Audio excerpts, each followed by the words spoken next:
Сколько надо выпивать, чтобы не отдать концы на работе? Я тут узнал, почему, выходя утром из дома, мы так часто видим скорую у себя во дворе. Кто-то на свою работу выйти не смог. Итак, проснувшись первым делом, мы отправляемся в туалет и теряем там пол-литра жидкости. Откуда она взялась, если мы ночью ничего не пили? Это почки гоняли всю ночь. Их задача выводить из организма излишки солей и токсинов. Эти пол-литра почки берут из плазмы крови и так очищают ее.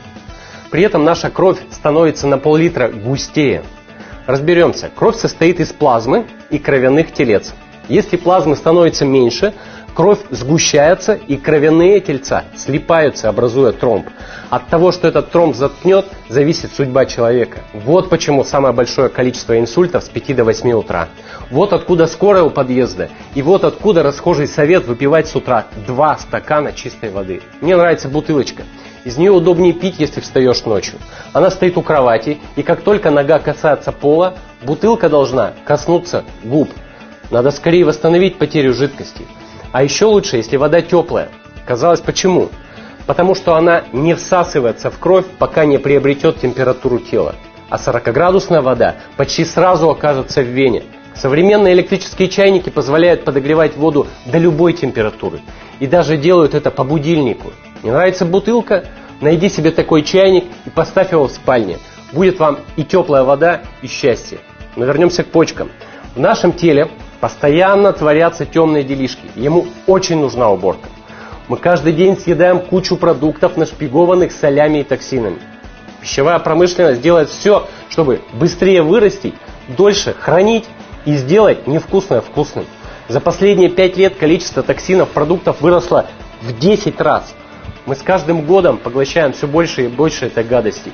А выводить это должны почки? Должны.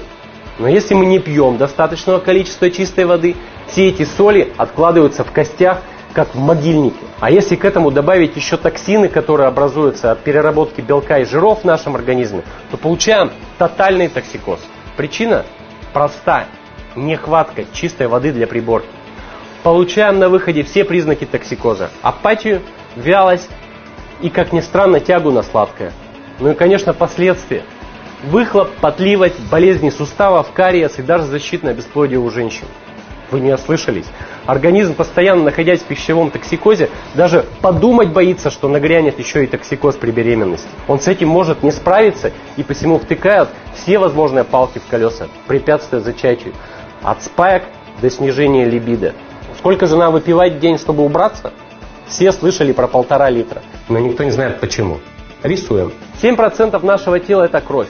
Для среднего мужчины в 70 килограмм это 5 литров. Бутыль. В крови 60% это плазма. 3-литровая банка. Наш организм, чтобы выжить, должен каждый день обновлять половину этой плазмы. Задача почек вывести с ней соли и токсины. Половина банки это 1,5. Вот откуда 1,5 литра. Когда же лучше пить, тоже важно.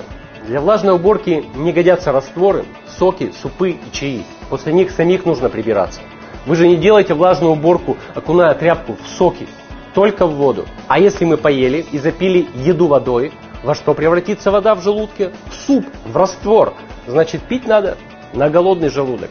Спустя 2 часа после еды минимум, но самая важная вода это все-таки утром. Вывод. 2 теплых стакана и не меньше литра в течение дня. Я ставлю очередную бутылочку на рабочий стол и выпиваю ее до обеда. В обед ставлю 2-ю, так легче, стаканами у меня не получается, все время забываю, а бутылка мозолит глаза. В общем, пить или не пить вопрос не стоит. Лучше вовремя попасть на планерку, чем не вовремя в больницу. Пожалуйста, берегите себя. Надо выжить любой ценой. Все только начинается.